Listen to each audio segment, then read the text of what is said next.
Ads లేకుండా latest episode చూడండి.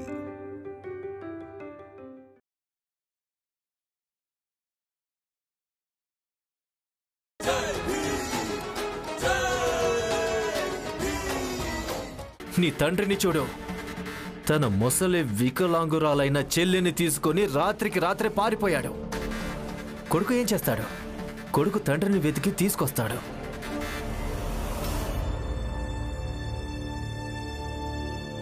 ఇక వీళ్ళిద్దరున్నారు కదా, వీళ్ళది ఇంకొక నాటకం. వీళ్ళు ఒక పక్కన చేరిపోయారు. ఇక్కడ వాళ్ళు ఎలాగో నీకు శత్రువులే భీమరావు.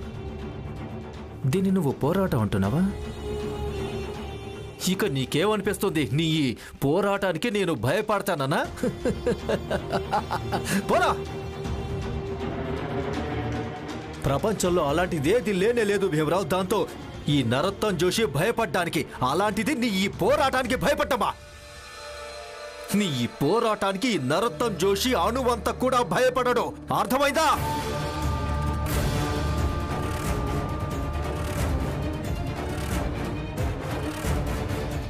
మీకు విషయం చెప్పనా? ఎప్పుడైనా ఎవరైనా ప్రతిక్రియ తర్వాత ఎక్కువగా నవ్వటం లేదా ఎక్కువగా కోపడతారో అప్పుడు ఆ వ్యక్తి ప్రతిక్రియలో కల్తీ ఉందని అర్థం చేసుకోవటం మంచిది. ఏ విధంగా మీరిప్పుడు అకారణంగా కోపడ్డారో, నా మాటలు విని పదే పదే నవ్వుతున్నారో, దాంతో అర్థమవుతోంది ఒకటే, మీ ప్రతిక్రియలో కూడా ఎంతో కొంత కల్తీ ఉంది అని.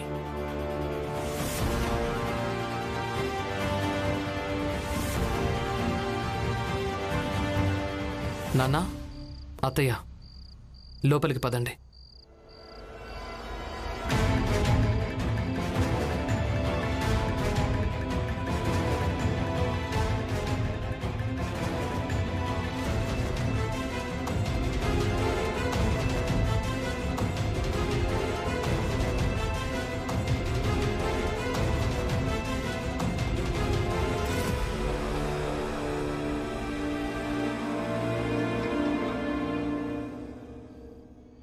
మీరు లేచి వెళ్ళినప్పుడు నన్నెందుకు లేపలేదు? ఎందుకంటే నేను వాళ్ళని వెతకడానికి కాదు, ఇంటికి తిరిగి తీసుకురావడానికి వెళ్ళాను. ఎక్కడికి వెళ్ళినా సరే నన్ను కూడా వెంట తీసుకెళ్ళాలి తెలుసా? అదేంటి? ఆ సమయంలో నిన్ను లేపడం మంచిదని నాకు అనిపించలేదు. మీరు పడుకోవడం మంచిదని నాకు అనిపిస్తుంది. పక్క సర్ది పెట్టాను, నిద్రపోండి. రమా, అసలు ఏమంటున్నావు? అది జరిగిపోయింది కదా, ఇక దాన్ని వదిలేయి. సరే, ఇక నుంచి గుర్తు పెట్టుకుంటానులే. నువ్వేం అంతగా కోపడాల్సిన అవసరం లేదు. నేను అడుగుతోంది నిన్నే, నీతోనే మాట్లాడుతున్నాను రమా. నేను నా పక్క వేసుకున్నాను, నేను పడుకుంటున్నాను, మీరు పడుకోండి, ఏమీ కాలేదు. అదేంటి? అంటే అంటే కోపడాలనుకుంటే నీకేదనిపిస్తే అది చేసేస్తావా? ఇక వదిలేయచ్చు కదా, జరిగిపోయింది కదా. అయినా అంతగా ఏం జరిగింది రమా? అంతగా ఏం జరిగిందా? మీకు తెలుసా, పొద్దున మీరు ఇంట్లో లేనప్పుడు నాకేమనిపించిందో? ఏమనిపించిందంటే మీరు నన్ను వదిలేసి వెళ్ళిపోయారని. మీరలా ఎప్పటికీ చెయ్యరని నాకు తెలుసు. కానీ ఒకవేళ చెప్ప పెట్టకుండా వెళ్ళిపోతే ఏమనిపిస్తుంది? మీకు దూరం అవుతున్నానన్న ఆలోచనే నాకు భయం వేస్తుంది. ఒకవేళ నాకు చెప్పే చదువుకోవడానికి లండన్కి వెళ్ళినా కూడా 5-6 ఏళ్ల దాకా రాకపోయినా కూడా నేను ఏమాత్రం బాధపడను, నేనేం కోప్పడను. కానీ ఒకవేళ ఒక్కరోజైనా చెప్ప పెట్టకుండా వెళ్ళారంటే కోపడమే కాదు, ఏడుస్తాను తెలుసా?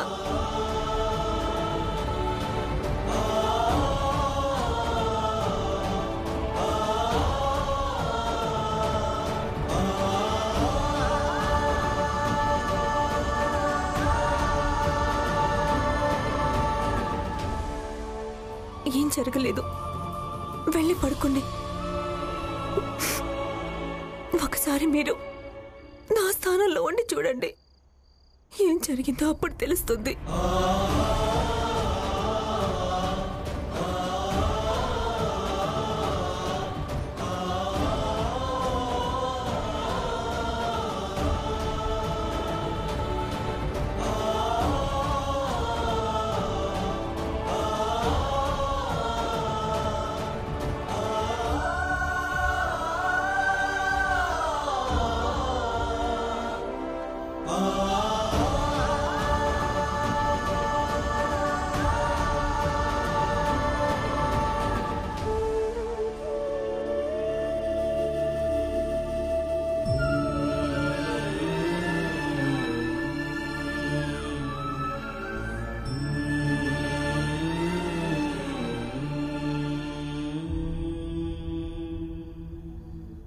వదులు పులియా, వదులు. జోకు వదులు. ఈ డబ్బులు నేను నీ దగ్గర ఉంచుకొనివ్వను. ఏంటి? ఎందుకు ఉంచుకోవద్దు? పులియా చూడు, ఇవి నా కష్టార్జితం. వదులు. ఇది కష్టార్జితం కాదు, అవినీతి సొమ్ము. ఇవి భీమ్ ఇంకా రామ్జీ అన్నకు వ్యతిరేకంగా సాక్ష్యం ఇవ్వడానికి ఇచ్చిన డబ్బులు. నేను ఉండనివ్వను. వదులు. వదులు మంచిదే. పులియా చెయ్యొదులు. బా పులియా చెయ్యొదులు. వదలను. నా భర్త తప్పు చేస్తుంటే నేను చూసి ఊరుకోను. ఏంటి? చూడడం నీ వల్ల కాకుంటే చూడొద్దు.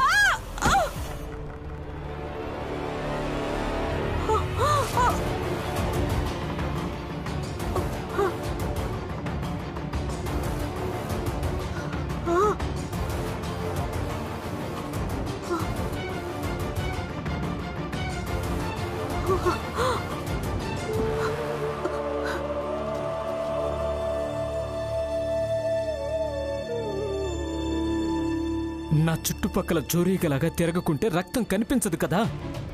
అయినా చూడు పులియా, నేను మగాణ్ణి. ఇక డబ్బు తేవడం అనేది నా కర్తవ్యం.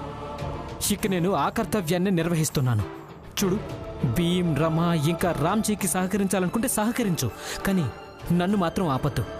లేదంటే జీజాబాయి తనకు తానే వెళ్ళిపోయింది. కానీ నేనే స్వయంగా నిన్ను మీ పుట్టింటి వాళ్ళ దగ్గర వదిలేసి వస్తాను. ఆలోచించుకో. చూడు పులియా, ఒకవేళ భర్త ప్రేమ చూపించకపోతే అది వేరే విషయం.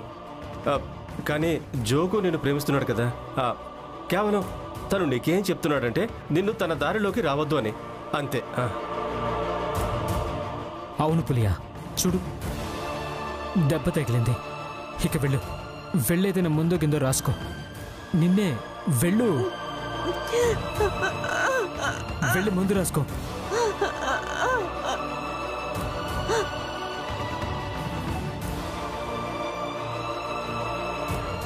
జోకు, రేపు సంతకు వెళ్దాం. అక్కడ కోట్ కొనుక్కుందాం.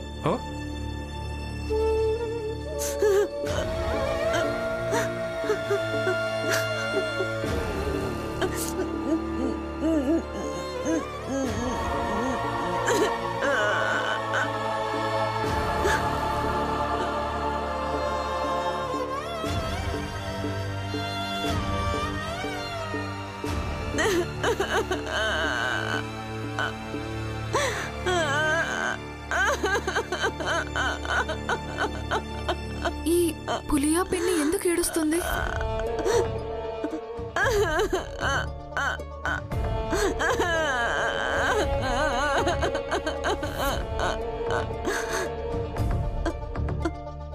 పిన్ని, ఇటువైపు తిరగండి.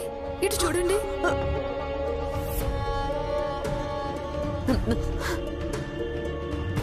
అసలు ఈ దెబ్బలా తగిలింది మీకు? దెబ్బ ఏం లేదు, ఇంట్లో చీకటిగా ఉంది కదా, అందుకే. నాకేం కనిపించక పడిపోయాను. చిన్నపాటి దెబ్బ తగిలిందంతే. ఇందులో పెద్ద విషయం ఏముందని. ఇప్పుడు ఏదైనా రాసుకున్నానంటే పొద్దునకల్లా తగ్గిపోతుంది. అబద్ధం చెప్పకండి. అబద్ధం ఎందుకు చెప్తాను? పిన్ని, ఇలాంటి దెబ్బలు నాకు కూడా ఇంతకుముందు ఎన్నోసార్లు తగిలాయి. ఇక అందరూ అడిగితే మీలాగే నేను కూడా ఇదే చెప్పేదాన్ని. చీకటిగా ఉందని, కింద పడిపోయానని. కానీ నిజమేంటంటే ఈ దెబ్బ మందు వల్ల తగ్గేది కాదు. ఇక ఒక్క రాత్రిలో అయితే ఏమాత్రం తగ్గిపోదు. దీనికోసం ధైర్యం చూపించి పోరాడాల్సి ఉంటుంది పిన్ని, మన హక్కు కోసం. పిన్ని, నేను ఎంతో బలహీనురాల్ని. అయినా చూడండి, నేను పోరాడుతున్నాను. కానీ మీరు ముందు నుంచి చాలా దృఢమైన వాళ్ళు. ఒకవేళ మీరు ఇలా వెళ్ళిపోయారంటే బాబాయికి ధైర్యం పెరిగిపోతుంది. ఈ రోజు జోకు బాబాయ్ రాత్రి చీకట్లో కొట్టాడు, రేపు పగటి వెలుగులో కొడతాడు. అప్పుడు మీరేం చేస్తారు? అప్పుడు మీరేం చేస్తారు చెప్పండి. దెబ్బలు తింటాను, ఇంకేం చేస్తాను? నా మొగుడే కదా. రాత్రి చీకట్లో కొట్టినా సరే, లేదా పగటి వెలుగులో కొట్టినా సరే నేనేం చేయగలను? ఎందుకంటే జోకిని ఎదిరించి నా సంసారాన్ని ముక్కలు చేసుకొని నేను మరో జిజాబాయిగా మారలేను. పిన్ని, ఇంకా చాలు. నువ్వేం చెప్పాలనుకుంటున్నావు నాకు తెలుసు. ఏంటంటే బాలాని ఎదిరించి నువ్వు ఒప్పు చేస్తున్నావని, నేను జోకుని ఎదిరించకుండా తప్పు చేస్తున్నానని. అంతేనా నీ ఉద్దేశం? సరే, అలా అయినా సరే నేను సంసారాన్ని ముక్కలు చేసుకోలేను. ఇంకా నువ్వేం చేయాలనుకున్నా చేసే. పిన్ని పిన్ని ఆగండి పిన్ని.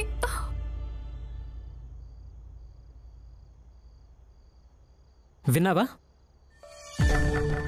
అవన్నీ చూసి కొంచెం నేర్చుకో. ఆడదాని జీవితంలో తన భర్తకు ఎంత ప్రాధాన్యత ఉంటుందో అది అర్థం చేసుకో. ఈ భీమ్, రమ, లక్ష్మి, అత్తయ్య అంతా కలిసి కేవలం నిన్ను విప్లవకారినిలా మారుస్తున్నారు. వీటన్నిటి వల్ల లభించేదేమీ లేదు. అది కాకుండా ఇక నువ్వు నీ భర్తను కూడా కోల్పోతావు. రమ ఇంకా లక్ష్మి కూడా నాకు చాలా నచ్చజెప్పారు. నేను మీతో బంధం తెంచుకోవడం గురించి మాట్లాడొద్దని. కానీ ఇప్పటికీ మీతో అదే అంటున్నాను.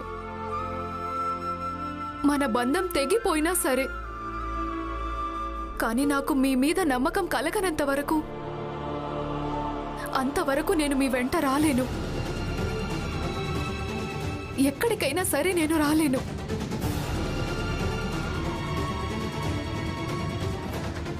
కరుణ,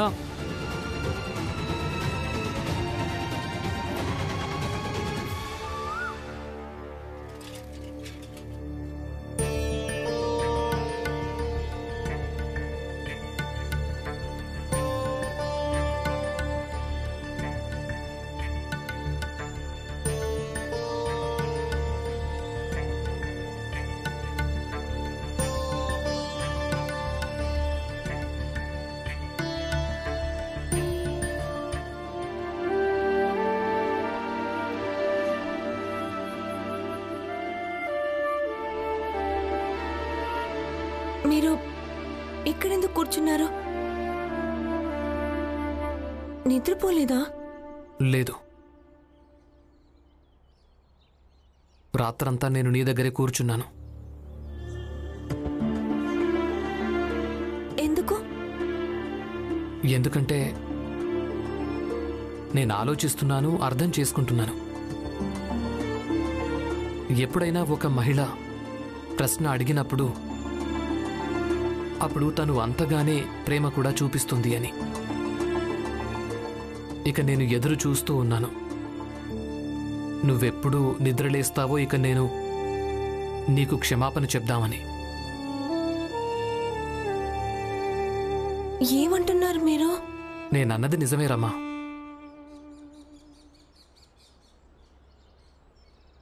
నేను నీకు క్షమాపణ చెప్తున్నాను.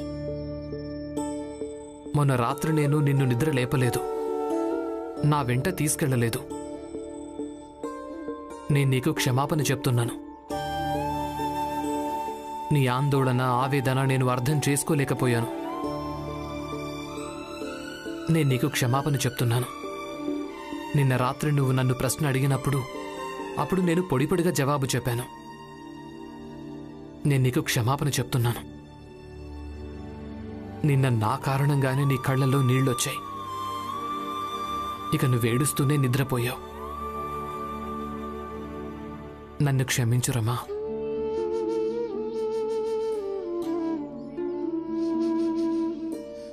మీరు వింతగా ఉన్నారు. నేనేడుస్తూ పడుకున్నానని మీకు తెలిసినప్పుడు నన్ను లేపి ఓదార్చుండాల్సింది. కానీ లేదు, రాత్రంతా నిద్ర చెడగొట్టుకుని పొద్దున ఇవన్నీ చెప్తున్నారు. అవునా? అవును. ఒకవేళ నిన్న రాత్రి నేను నీతో మాట్లాడడానికి వచ్చి ఉంటే కేవలం నా పక్షాన్నే అర్థం చేసుకునేవాణ్ణి. కానీ రాత్రంతా ఆలోచించిన తర్వాత నేను నీ పక్షాన్ని బాగా అర్థం చేసుకోగలిగాను.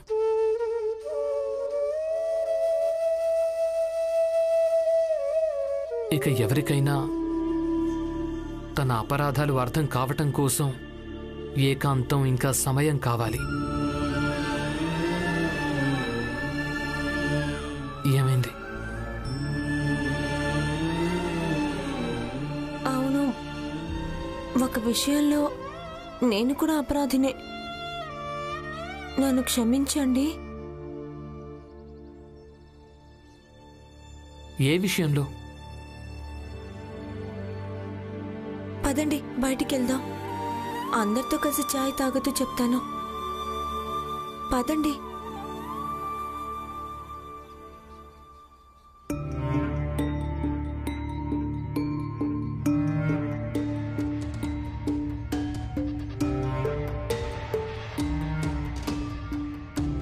బాలా అన్నయ్య, మీరిక్కడ ఒంటరిగా పొద్దు పొద్దున ఏం చేస్తున్నారు? ఎందుకు? అదంతా నీకెందుకు? నేను ఇక్కడ ఒంటరిగా కూర్చోకూడదా? వెళ్ళి నీ పని చూసుకో. అంటే ఇప్పుడు అర్థమైంది. ఆ రోజు మీరు షర్త్ ఓడిపోయారు. ఇక మీరు తాగక తప్పదు కదా. ఒకవేళ మీరు ఇంట్లో తాగితే మీ పరువు పోతుందని అందుకే ఇక్కడికి వచ్చారు కదా.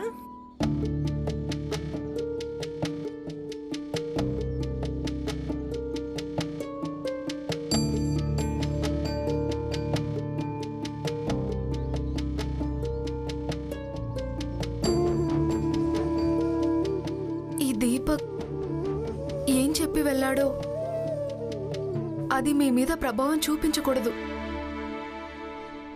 ఎందుకంటే మీరే చెప్తుంటారు కదా, మగవాడు ఇచ్చిన మాటకు కట్టుబడి ఉంటాడని. ఇదిగో తీసుకోండి, ఈ చాయ్ తాగండి. తీసుకోండి.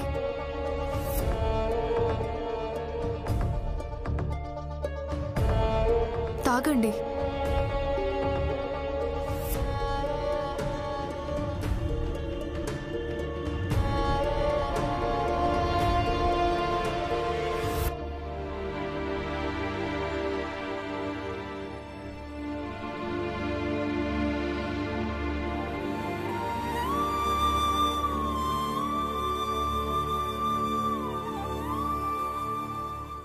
ఈ రోజు ఇది నా మొదటి గెలుపు. ఇక దీంతో పాటే నాకు అలాగే నా భర్తకు ఉన్న ఏ బంధం ఓడిపోతుందో దానికొక కొత్త ఆశ పుట్టుకొచ్చింది.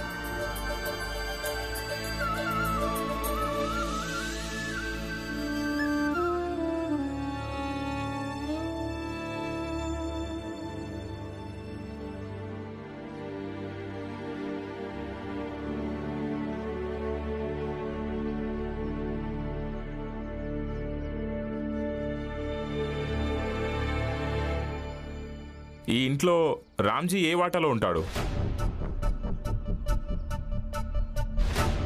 ఎందుకు? ఏమైంది? నేను ఆయన పెద్ద కొడుకుని. చెప్పండి. నేను జీజాబాయ్ పక్కింటి వాణ్ణి. మిగిలిన సామాన్లు తీసుకురమ్మని ఆవిడ నన్ను పంపించింది. ఇంకా ఏం మిగిలే?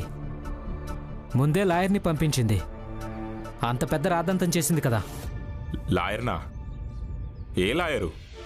నేనే స్వయంగా జీజాబాయితో వెళ్ళి స్టేషన్లో ఫిర్యాదు చేద్దామని చెప్పాను. తనేమందంటే అక్కడ ఉన్నది భీమ్రావు, చట్టపరంగా తన మీద ఎవరు గెలుస్తారంది. ఇక తనేం లాయర్ని పంపుతుంది? ఇక్కడ ఏ లాయర్ ఉన్నాడో తనెవరు?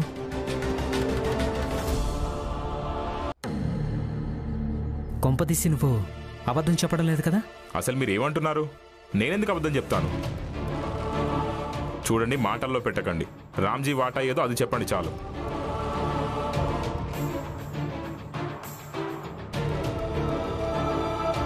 మీరు నాతో రండి. అరే, నా చేయి పట్టుకుని ఎక్కడికి తీసుకెళ్తున్నావు? చెప్తున్నాను కదా, నాతో రండి. అరే అది కాదు, చెప్పేది వినండి.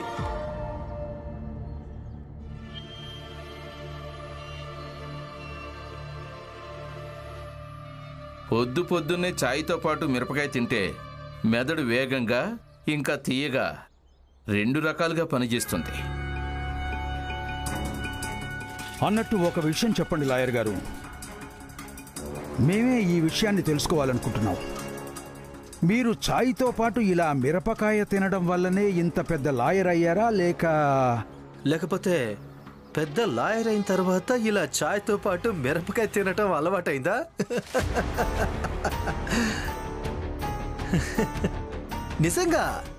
నిజంగానే నేను ఇది తెలుసుకోవాలనుకుంటున్నాను. మీకున్న సామర్థ్యం ఇంకా తెలివికి రహస్యం కొంపదీసి మిరపకాయ ఇంకా ఛాయ్ కాదు కదా? చెప్పండి.